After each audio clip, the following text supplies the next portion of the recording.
Everyone okay. तो बेटा कल के लेक्चर में हमने रेस्पिरेशन इन प्लांट्स पार्ट 1 पढ़ा था, जिसमें हमने ग्लाइकोलाइसिस फिनिश किया था।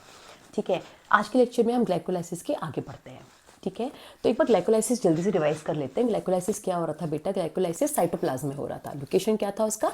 साइटोप्लाज्म। ठीक है, और हमने देखा था ग्लाइकोलाइसिस में क्या हुआ था, one molecule of glucose oxidise हुआ था, पार्शियली ऑक्सीडाइज हुआ था, नॉट कंप्लीटली ऑक्सीडाइज। किसमें ऑक्सीडाइज हुआ था बेटा? पायरुवेट में। 2 मॉलिक्यूल्स ऑफ पायरुवेट मिले थे हमको। ठीक है, तो हम स्टार्ट करते हैं बेटा। हमने देखा था कल के लेक्चर में कि हमें 1 मॉलिक्यूल ऑफ ग्लूकोज से, ठीक है, हमें 1 मॉलिक्यूल ऑफ ग्लूकोज से 2 पायरुवेट मिले थे। ठीक है, 2 पायरुवेट मिल गए थे। अब हम पायरुवेट का फेट समझेंगे। क्या हमें समझना है बेटा? पायरुवेट का फेट, फेट ऑफ पायरुवेट। ठीक है, फेट ऑफ पायरुवेट मतलब होता है कि जैसे आपको क्या मिला है बेटा? पायरुवेट मिल गया है। ठीक है, तो अब पायरुवेट के पास 2 ऑप्शंस है। क्या ऑप्शन है कि या तो वो, अगर उसके पास ऑक्सीजन अवेलेबल है, ठीक है, अगर ऑक्सीजन अवेलेबल है, कोई एरोबिक ऑर्गेनिज्म है, जो हम हमारी बात करते हैं, ह्यूमंस की बात कर लें, ठीक है, एरोबिक ऑर्गेनिजम्स की बात कर लें, ह्यूमंस की अगर बात कर रहे हैं, तो पायरुवेट क्या करेगा बेटा? पायरुवेट माइटोकॉन्ड्रिया में जाकर कंप्लीटली ऑक्सीडाइज हो जाएगा। ठीक है, क्या करेगा बेटा? वो माइटोकॉन्ड्रिया में जाकर कंप्लीटली ऑक्सीडाइज हो जाएगा। ठीक है, कंप्लीटली ऑक्सीडाइज होना मतलब कि अगर पायरुवेट के पास कितने कार्बन है बेटा? 3 कार्बन। करेक्ट है, तो आपको यहां पर माइटोकॉन्ड्रिया में क्या मिलेगा? आपको माइटोकॉन्ड्रिया में आपको 3 कार्बन डाइऑक्साइड मिल जाए। ठीक है, तो आप बोलोगे क्या हो रहा है? इसका कंप्लीट ऑक्सीडेशन हो रहा है। ठीक है, अगर ऑक्सीजन अवेलेबल नहीं है, ठीक है, अगर ऑक्सीजन अवेलेबल नहीं है तो वो क्या करेगा बेटा? तो वो करेगा, वो या तो अल्कोहलिक फर्मेंटेशन करेगा, ठीक है, या वो अल्कोहलिक फर्मेंटेशन करेगा, या वो लैक्टिक एसिड फर्मेंटेशन करेगा। लैक्टिक एसिड फर्मेंटेशन करेगा। ठीक है, ये 2 चीजें करेगा। This is called as fate of pyruvate, है ना, कि पायरुवेट के पास 2 ऑप्शन है। अगर ऑक्सीजन अवेलेबल है तो वो तो माइटोकॉन्ड्रिया में जाके कंप्लीटली ऑक्सीडाइज हो जाए। ठीक है, अगर ऑक्सीजन अवेलेबल नहीं है तो उसका कंप्लीट ऑक्सीडेशन नहीं हो पाता है बेटा। ठीक है, क्या होता है उसका? एनएरोबिक रेस्पिरेशन होता है। एनएरोबिक मतलब जहां पर ऑक्सीजन अवेलेबल नहीं होती। जो फैकल्टेटिव एरोब्स होते हैं या फिर फैकल्टेटिव एनएरोब्स होते हैं, ठीक है, हम उनकी बात करते हैं। ऑब्लिगेट एरोबिक और फैकल्टेटिव एनारोबिक की बात करते हैं। ठीक है बेटा, तो यहाँ पर पायरुवेट हमने देख लिया। पायरुवेट के पास 2 ऑप्शंस है। तो पहले हम बात कर रहे हैं किसकी बेटा? एरोबिक ऑर्गेनिजम्स की बात कर रहे हैं। ठीक है, कि जब पायरुवेट क्या कर रहा है? माइटोकॉन्ड्रिया में मूव कर रहा है, तो फिर कैसे वो कंप्लीटली ऑक्सीडाइज हो रहा है। ठीक है, तो देखो क्या हुआ है बेटा कि यहाँ से पायरुवेट मूव किया। अगर हम यहाँ से देखें कि क्या हुआ है, पहले यहाँ से ग्लूकोज से स्टार्ट करते हैं हम। ठीक है, ग्लूकोज कितने कार्बन का था बेटा? 6 कार्बन का था। ग्लूकोज किस में कन्वर्ट हुआ बेटा? ग्लूकोज का पार्शियल ऑक्सीडेशन हुआ है। ठीक है, और पार्शियल ऑक्सीडेशन में आपको क्या मिला था बेटा? 2 एटीपी मिला था और 2 आपको क्या मिला था बेटा? NADH मिला था। ठीक है, जो ये लेक्चर पहली बार देख रहे हैं तो प्लीज आप प्रीवियस वाला वीडियो भी मेरा देख लें। तो उसमें हमने क्या किया था? एक ग्लूकोज से हमने पायरुवेट बना दिया था। ठीक है बेटा, कितने मॉलिक्यूल्स ऑफ पायरुवेट बन गए? 2। यहाँ पे कितने कार्बन हो गया? 3 कार्बन। 3 कार्बन के 2 मॉलिक्यूल्स, यहाँ 6 कार्बन। जस्टिफाई हो रहा है? ठीक है, तो अब क्या होगा बेटा? ये जो 2 पायरुवेट मॉलिक्यूल्स हैं, ये कहाँ मूव करके जाएंगे आपके? ये मूव करके जाएंगे आपके कहाँ पे? माइटोकॉन्ड्रिया में। ठीक है, माइटोकॉन्ड्रिया क्या होता है बेटा? डबल मेम्ब्रेन सेल ऑर्गेनल होता है। ठीक है, ये हो गया। तो ये क्या करेगा? पायरुवेट माइटोकॉन्ड्रिया में मूव करके जाएगा। जब ये माइटोकॉन्ड्रिया में मूव करके जाएगा बेटा, तो क्या होगा? यहाँ पर कंप्लीट ऑक्सीडेशन हो जाएगा। ठीक है, कैसे कंप्लीट ऑक्सीडेशन हो जाएगा? यहाँ पर ये जो पायरुवेट है ना बेटा, ये पायरुवेट क्या होता है? पायरुवेट होता है बेटा आपका CH3C double bond O COOH, ये है आपका पायरुवेट मॉलिक्यूल। ठीक है, तो सबसे पहले क्या होगा बेटा? इस पायरुवेट मॉलिक्यूल का, ये जो पायरुवेट है CH3COCOOH, ठीक है, ये जो पायरुवेट है ना बेटा, तो सबसे पहले क्या होगा? इसका COOH ग्रुप जो है ना, कार्बोक्सिलिक ग्रुप जो है, सबसे पहले वो लॉस्ट हो जाएगा। COH जो कार्बोक्सिलिक ग्रुप है वो कन्वर्ट हो जाएगा किसमें बेटा? CHO में। किसमें? एल्डिहाइड में ना। उसमें सबसे पहले कहाँ कन्वर्ट हो जाएगा बेटा? एसिटाल्डिहाइड में। तो हम इसको कन्वर्ट कर दें, क्या होगा? CH3COH, है ना। तो हम क्या बोल रहे हैं बेटा? इसका क्या हो रहा है? इसका ऑक्सीडेशन हो रहा है। बोलो बेटा, सबसे पहले क्या हुआ है इसका? ठीक है, तो हमने क्या बोला? इसका सबसे पहले क्या हो गया? COH ग्रुप जो हो गया वो उसका लॉस्ट हो गया, और जो पायरुवेट था वो किसमें कन्वर्ट हो गया? आपका एसिटाल्डिहाइड में कन्वर्ट होगा। जैसे ही एसिटाल्डिहाइड में कन्वर्ट होगा ना बेटा, तो जब इसका क्या होगा? ऑक्सीडेशन, हम इसका दोबारा से ऑक्सीडेशन करेंगे, तो ये जो एल्डिहाइड ग्रुप होगा वो किसमें कन्वर्ट हो जाएगा? आपका कन्वर्ट हो जाएगा एसिटिक एसिड में। ठीक है, किसमें? एसिटिक एसिड में। तो हम इसको ऐसे लिख सकते हैं OH। ठीक है, तो किस में कन्वर्ट हो गया बेटा, ये कन्वर्ट हो गया आपका CH3COOH, किस में कन्वर्ट हो गया आपका, ये एसिटिक एसिड में। लेकिन जब हम इसकी ऑक्सीडेशन करते हैं ना बेटा, जब भी हम ऑक्सीडेशन करते हैं तो ऑक्सीडेशन में बहुत सारी एनर्जी होती है ना, तो उसमें हम एक कंपाउंड ऐड कर देते हैं, दैट इज कोएंजाइम ए। ठीक है, तो कोएंजाइम ए क्या होता है बेटा, टेम्पररी मॉलिक्यूल होता है। ठीक है, जब हम इसको तोड़ते हैं ना तो हमको इसमें क्या मिलती है, एनर्जी मिलती है। तो टेम्पररी क्या होता है, कोएंजाइम ए ऐड हो जाता है किसमें, एसिटिक एसिड में। वो उसी का क्या होता है बेटा, उसी का डेरिवेटिव होता है। एसिटाइल कोएंजाइम ए जो होता है ना, वो एसिटिक एसिड का ही डेरिवेटिव होता है। तो कोएंजाइम ए हमने एज अ टेम्पररी यूज कर लिया है ना। अभी मैं आपको आगे बताऊंगी हम इसको कहाँ यूज करेंगे कोएंजाइम ए को। तो इतना बात समझ में आई। सबसे पहले क्या हुआ, पायरुवेट हुआ है, कन्वर्ट हुआ है किसमें बेटा, आपका पायरुवेट किसमें कन्वर्ट हुआ है बेटा, आपका सबसे पहले COOH कार्बोक्सिलिक ग्रुप में, है ना। जो कार्बोक्सिलिक ग्रुप है सबसे पहले उसको रिमूव कराएगा। क्या रिमूव हुआ है बेटा, यहाँ पर CO2 रिमूव हो गया। ठीक है, जैसे वो CO2 रिमूव हुआ किसमें कन्वर्ट हो गया, ये एसिटाल्डिहाइड में। फिर एसिटाल्डिहाइड में हमने क्या करा है बेटा, एसिटाल्डिहाइड में हमने क्या किया, कन्वर्ट करा है उसको किसमें, एसिटिक एसिड में। जब उसका ऑक्सीडेशन हुआ, तो जब भी ऑक्सीडेशन होता है आपको पता है कि एनर्जी रिलीज होती है ना। तो एनर्जी इसमें बहुत सारी होती है, तो एनर्जी की यूज में हम क्या करते हैं बेटा, कोएंजाइम ए को ऐड कर देते हैं। ठीक है, तो कोएंजाइम एक टेम्पररी ऐड हो गया। ठीक है, तो इस प्रोसेस को बेटा हम क्या बोलते हैं, लिंक रिएक्शन। ठीक है, क्या बोलते हैं बेटा इसको हम, लिंक रिएक्शन। लिंक रिएक्शन कहाँ चल रही है, लोकेशन क्या है लिंक रिएक्शन की, अगर आप देखोगे तो लिंक रिएक्शन की लोकेशन है बेटा मैट्रिक्स का क्या, माइटोकॉन्ड्रिया। ठीक है, मैट्रिक्स के माइटोकॉन्ड्रिया में हो रही है। ठीक है, तो कार्बन जो पायरुवेट का जो कार्बन था, पायरुवेट कितने कार्बन का था बेटा, 3 कार्बन। ठीक है, सबसे पहले पायरुवेट किस में कन्वर्ट हुआ, आपका एसिटाल्डिहाइड में। एसिटाल्डिहाइड से किस में कन्वर्ट हुआ, आपका एसिटिक एसिड में, है ना। ओके, ठीक है, फिर वो उसमें किसमें कन्वर्ट हो गया बेटा, एसिटाइल कोएंजाइम ए में। तो जो पायरुवेट था, पायरुवेट कन्वर्ट हुआ है किसमें, आपका हम कह सकते हैं पायरुवेट किसमें कन्वर्ट हुआ है बेटा, आपका एसिटाइल कोएंजाइम ए में। ठीक है, तो जब ये एसिटाइल कोएंजाइम ए में कन्वर्ट हुआ है तो उसने क्या लॉस किया है बेटा, एक कार्बन डाइऑक्साइड लॉस हुआ है, क्योंकि यहाँ पे 3 कार्बन थे और यहाँ पे कितने कार्बन है, ये सिर्फ 2 कार्बन है। ठीक है, ठीक है मैम, यहाँ पर हुआ है। और क्या हुआ है बेटा, साथ में ही क्या हो जाता है, एक NADH मिल जाता है आपको। ठीक है, तो NAD+ का क्या हो जाता है बेटा, रिडक्शन हो जाता है। ठीक है ना, NAD+ का रिडक्शन हो जाएगा तो आपको क्या मिल जाएगा बेटा, NADH मिल जाएगा और एक कार्बन डाइऑक्साइड मिल जाएगा। इस प्रोसेस को आप क्या बोलते हो, इस प्रोसेस को हम बोलते हैं बेटा क्या, लिंक रिएक्शन। ठीक है, ये हो गया आपका लिंक रिएक्शन।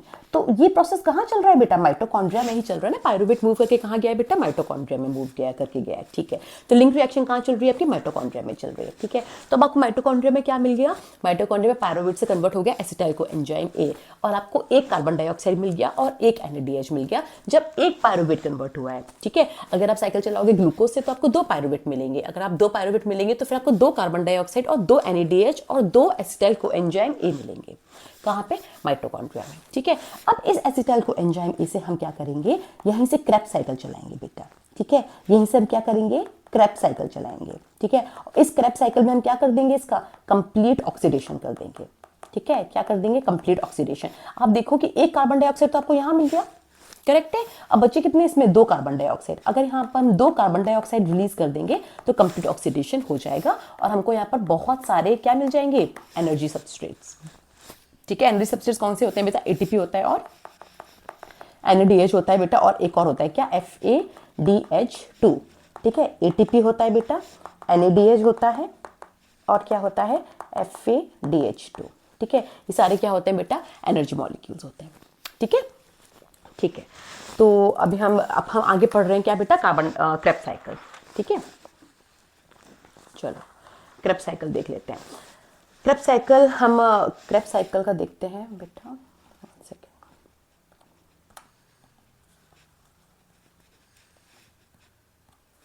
ठीक है,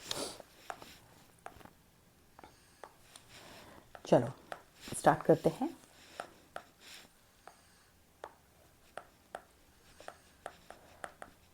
क्रेब्स साइकिल, ठीक है, क्रेब्स साइकिल को हम क्रेब्स साइकिल क्यों बोलते हैं, पहले तो ये देख लेते हैं। ठीक है, किसने इन्वेंट किया था बेटा, इसको इन्वेंट किया था हैंस क्रेब ने। किसने इन्वेंट किया था इसको, हैंस क्रेब ने।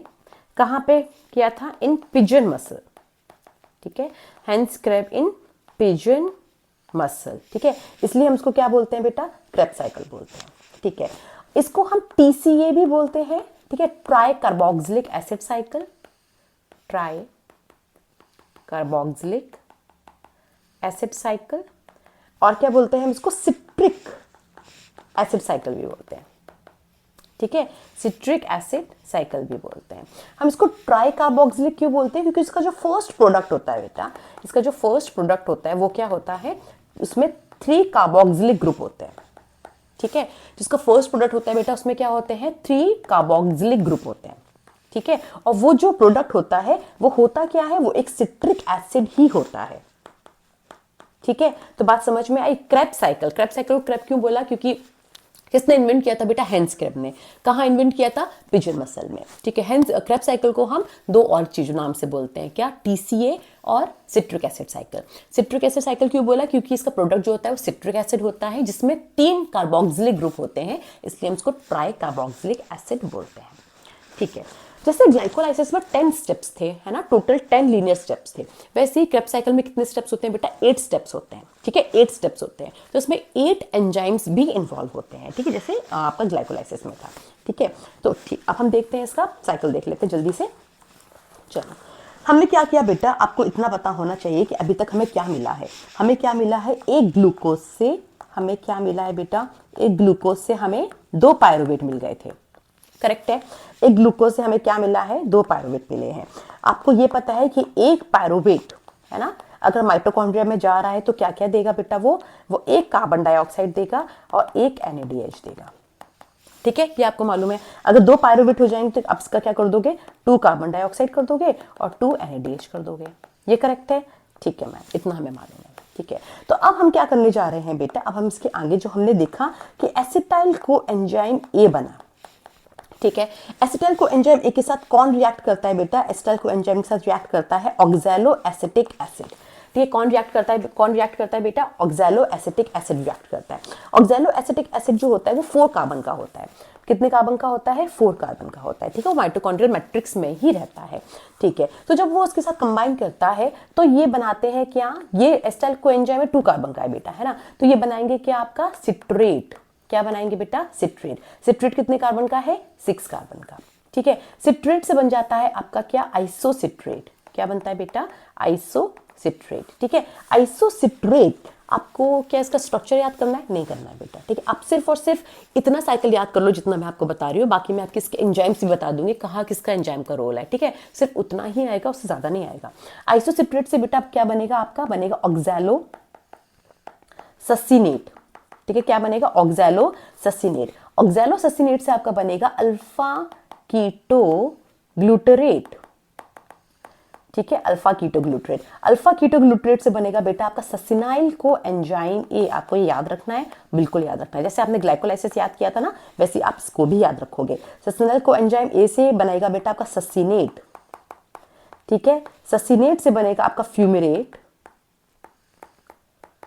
फ्यूमिरेट से बनेगा मैलेट, और मैलेट से बन जाएगा आपका ऑक्सैलो एसिटिक एसिड, ठीक है। चलो अब देखते हैं, यहाँ पर एंजाइम्स की बात करते हैं, ठीक है।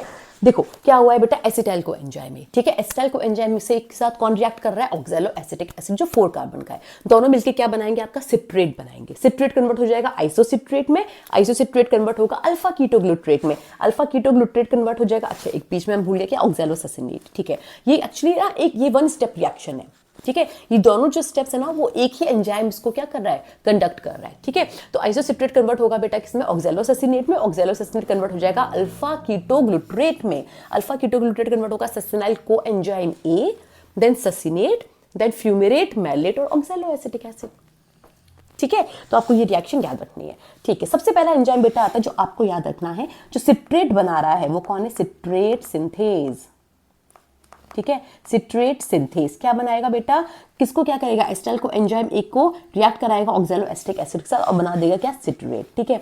नेक्स्ट एंजाइम आता है बेटा आपका, यहां पर सिट्रेट से आइसोसिट्रेट बन रहा है, द प्रेजेंस ऑफ एकोनिटेज, ठीक है। दूसरा एंजाइम आपको याद रखना है एकोनिटेज, ठीक है। आइसोसिट्रेट में आपको पता है ना, ये दोनों स्टेप जो है वो एक ही एंजाइम कर रहा है। क्या एंजाइम, क्या नाम है इसका, आइसोसिट्रेट डिहाइड्रोजिनेज, ये आपको एंजाइम जरूर याद रखना है, ठीक है। क्या है ये? Isocitrate enzyme dehydrogenase. ये 2 स्टेप्स का ना कॉमन एंजाइम होता है बेटा, ठीक है। ये 2 काम कर रहा होता है। पहले काम कर रहा होता है यहाँ पर ये क्या? ऑक्सीडेशन, ठीक है। पहला ये काम कर रहा है क्या? ऑक्सीडेशन। ये बहुत, this is very very important, you have to remember this at any cost, ठीक है। दूसरा काम कर रहा है क्या? ये डीकार्बोक्सिलेशन, जो आइसोसिट्रेट डिहाइड्रोजिनेज है, ठीक है। As the name says again, dehydrogenase, है ना। तो सबसे पहले वो क्या कर रहा है? ऑक्सीडेशन कर रहा है, और दूसरा वो क्या कर रहा है बेटा? डीकार्बोक्सिलेशन कर रहा है, ठीक है। क्या कर रहा है? डीकार्बोक्सिलेशन, ठीक है। तो सबसे पहले वो ऑक्सीडेशन कर रहा है, तो आपको क्या मिल जाएगा यहाँ पर? ऑक्सीडेशन कर रहा है, तो यहाँ पर क्या मिल जाएगा? आपको मिल गया NaDH, ठीक है बेटा, NaDH मिल गया। दूसरा ये डिकार्बोक्सिलेशन कर रहा है, तो आपको क्या हो गया? आपका कार्बन डाइऑक्साइड निकल गया, ठीक है। ऑक्सीडेशन और डिकार्बोक्सिलेशन, ठीक है। दूसरे में एंजाइम आता है बेटा क्या? अल्फा कीटोग्लूट्रेट में। अल्फा कीटोग्लूट्रेट में आता है जब अल्फा कीटो, है ना बेटा, जब अल्फा कीटो ग्लूट्रेट बना, अल्फा कीटो ग्लूट्रेट से बना सस्टेनाइल को एंजाइम ए, तो यहां पर भी क्या होता है बेटा? यहां पर भी एक कार्बन डाइऑक्साइड रिलीज होता है। देखो 2 कार्बन डाइऑक्साइड रिलीज हो गया, एक ये रहा और एक ये रहा। हमें सिर्फ 2 ही कार्बन डाइऑक्साइड चाहिए था एसिटाइल को एंजाइम से, है ना। दोनों कार्बन डाइऑक्साइड रिलीज हो गया, we can say this is complete oxidation, ठीक है। यहां पर भी आपको क्या मिलेगा? एक मिलेगा NaDH, ठीक है। ये आपको जरूर ध्यान रखना है। एक NaDH यहां मिल गया आपको, एक NaDH आपको यहां मिल गया, ठीक है। जब सस्टेनाइल को एंजाइम ए से आपका कन्वर्ट होगा क्या? सस्टेनेट, तो आपको मिल जाएगा क्या? एक GDP वाली एनर्जी, या फिर हम इसको ATP भी कह सकते हैं, ठीक है। एक GDP या ADP किसमें कन्वर्ट हो रहा है बेटा? रुको, हम इसको ऐसे करते हैं, एक GDP और एक ATP, ठीक है। एक GDP या फिर एक ADP कन्वर्ट होगा आपका GTP में या फिर ATP में, ठीक है। ये हो गया। जब SDH आया ना, SDH क्या है? ससिनेट डिहाइड्रोजिनेज। ससिनेट डिहाइड्रोजिनेज क्या करेगा बेटा? आपका ससिनेट को कन्वर्ट कर देगा फ्यूमेरेट में, ठीक है, और फिर बना देगा आपका क्या? FADH2, ठीक है। लास्ट जब मैलेट कन्वर्ट होगा ऑक्सैलो एसिटिक एसिड में, तो यहां पर भी आपको क्या मिल जाएगा? एक NaDH मिल जाएगा, ठीक है। तो आपको ये ध्यान रखना है कितने NaDH मिल रहे हैं बेटा? आपको 3 NaDH मिल रहे हैं। जब एक एसिटाइल को एंजाइम का कंप्लीट ऑक्सीडेशन हो रहा है, तब आपको 2 कार्बन डाइऑक्साइड रिमूव हो गए, 3 आपका NaDH मिलेगा, 1 2 3, 3 NaDH मिल रहे हैं आपको। देखो स्टेप में, दिस इज 1, है ना, this is 2 and this is 3, 3 NaDH मिल रहे हैं आपको। एक FADH मिल रहा है। FADH2 कहाँ मिल रहा है बेटा? जब सस्टेनेट कन्वर्ट हो रहा है आपका फ्यूमेरेट में। एक FADH मिल रहा है और एक ही ATP या फिर GDP मिल रहा है, ठीक है, GTP मिल रहा है। तो अगर हम इसको देखेंगे हमें क्या क्या मिला आपके एक क्रेब्स साइकिल से, ठीक है। आपके एक क्रेब्स साइकिल से आपको क्या क्या मिला है बेटा? देखो, आपके एक क्रेब्स साइकिल से आपको मिला है, देखो आपको मिला कितना? 2 कार्बन डाइऑक्साइड रिलीज हो गए, हाँ मैम हो गए, ठीक है। क्या मिला आपको? 3 NaDH मिला। आपको याद रखना है बेटा, NaDH जितना मैंने आपको बताया है रिएक्शन में, आपको उतना याद रखना है। आपको पूरी रिएक्शन याद रखनी है, कहाँ कहाँ NaDH मिल रहा है ये याद रखना है आपको, कहाँ FADH मिल रहा है, कहाँ ATP मिल रहा है, ठीक है। बाकी एंजाइम्स को मैंने आपको बता दिया, आइसोसिट्रेट डिहाइड्रोजनेज इंपॉर्टेंट है, और ससिनेट डिहाइड्रोजनेज इंपॉर्टेंट है, एकोनिटेज इंपॉर्टेंट है, सिट्रेट सिंथेज, ठीक है। ये 4 एंजाइम्स आपको ध्यान रखने हैं, ठीक है। 3 NaDH मिला बेटा, और क्या मिला आपको? एक FADH2 मिला और एक GDP मिला, ठीक है। ये आपको क्या मिला है? प्रोडक्ट मिला है।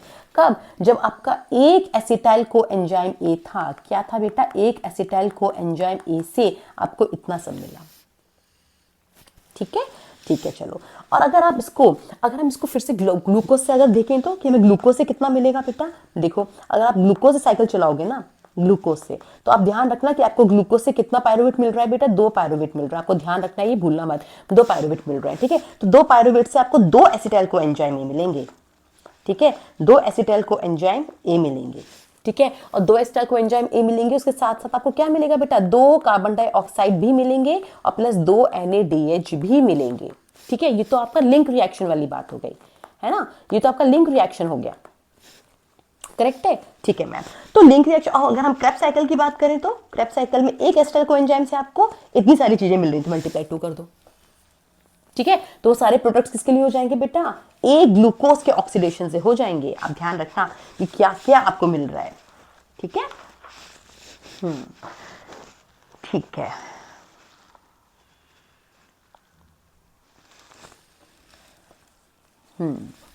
तो तो अगर आपसे कहें कि अगर क्वेश्चन ऐसा कुछ दे दें कि 1 टर्न ऑफ TCA, क्या ना, क्या कितना इन्वॉल्व कर रहा है, involve dash time D carboxylation, है ना, comma dash time redox reaction, ठीक है, ऐसे क्वेश्चन आ सकता है बेटा आपको, और dash time substrate level phosphorylation, है ना।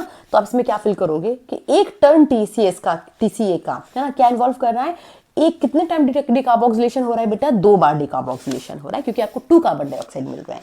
कितने टाइम रिडॉक्स रिएक्शन हो रहा है, रिडॉक्स रिएक्शन मतलब कि आपको कितना NADH और FADH मिल रहा है ना। तो कितना NADH मिला बेटा, 3 NADH मिला, 1 FADH मिला, 1 TCA, 1 क्रेब्स साइकिल से, तो कितना हो गया टोटल आपका 4।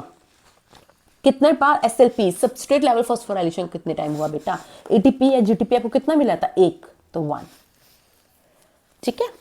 ठीक है, तो ये हो गया आपका एंटायर क्रेब्स साइकिल, बस इतना ही आपका क्रेब्स साइकिल से आएगा, इससे ज्यादा नहीं आएगा आपका क्रेब्स साइकिल से, ठीक है बेटा। चलो इसके आगे हम देखते हैं आपका, इसके आगे हमें क्या पढ़ना है बेटा, एक और टॉपिक आता है बेटा, छोटा सा टॉपिक आता है, क्या, शटल सिस्टम, ठीक है, क्या आता है आपका, शटल सिस्टम, ठीक है।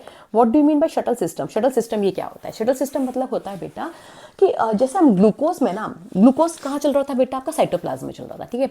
बात समझने की कोशिश करना, देखो क्या हुआ है कि ग्लूकोज जो है ना, ग्लाइकोलाइसिस आपका कहाँ चल रहा था, ग्लाइकोलाइसिस आपका साइटोप्लाज्म में चल रहा था, ठीक है। तो साइटोप्लाज्म में आपको क्या क्या मिला था, साइटोप्लाज्म में हमको मिला था मैम एक पायरुवेट मिला था और ATP मिला था, ATP तो हम as a energy substitute use कर लेंगे, आपको एक NADH भी मिला था, 2 ATP 2 NADH मिले थे, करेक्ट है। तो ATP तो एनर्जी करेंसी तो यूज हो जाएगा, NADH का हम क्या करेंगे, ठीक है। ये जितने भी NADH FADH बन रहे हैं बेटा, ठीक है, अभी FADH NADH कहाँ बना, क्रेब्स साइकिल में, कहाँ बना, माइटोकॉन्ड्रियल मैट्रिक्स में ही, ठीक है, बात समझ में आई, ठीक है।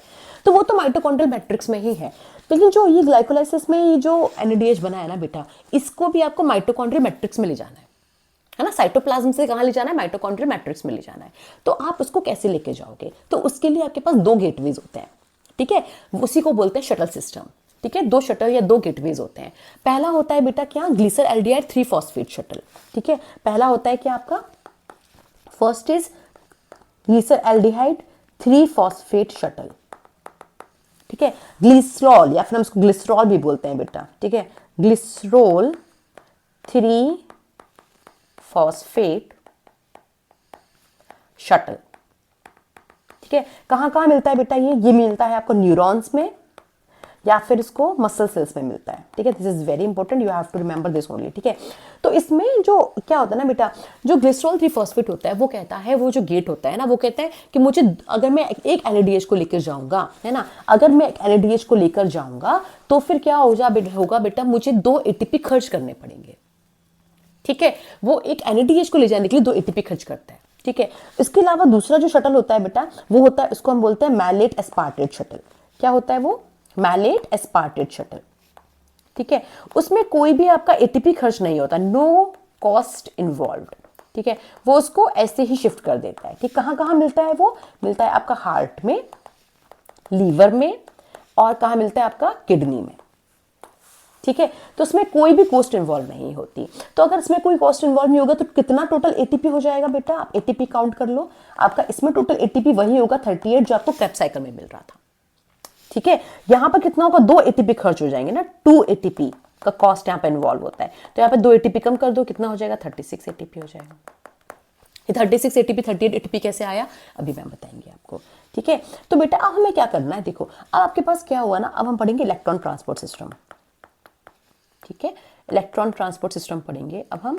तो इलेक्ट्रॉन ट्रांसपोर्ट सिस्टम में होता क्या है, आप ये समझ लो पहले। तो इलेक्ट्रॉन ट्रांसपोर्ट सिस्टम में बेटा क्या होता है कि इलेक्ट्रॉन ट्रांसपोर्ट सिस्टम में हम ये देखते हैं बेटा कि जितना NADH बना, ATP का तो एनर्जी करेंसी ऑफ सेल होता है, वो तो हम इसको एज इट इज यूज कर लेंगे, लेकिन जितना भी NADH और FADH2 बना, NADH आपका ग्लाइकोलाइसिस में भी बना और क्रेब्स साइकिल में भी बना, FADH2 आपका क्रेब्स साइकिल में बना है, करेक्ट है। तो इनसे भी हमें क्या करना है बेटा, हमें इनसे भी ATP बनाना है ना। तो इलेक्ट्रॉन ट्रांसपोर्ट सिस्टम क्या होता है, NADH और FADH2 से ATP बनाना is called as what, electron transport system, इसको हम इलेक्ट्रॉन ट्रांसपोर्ट सिस्टम बोलते हैं, ठीक है,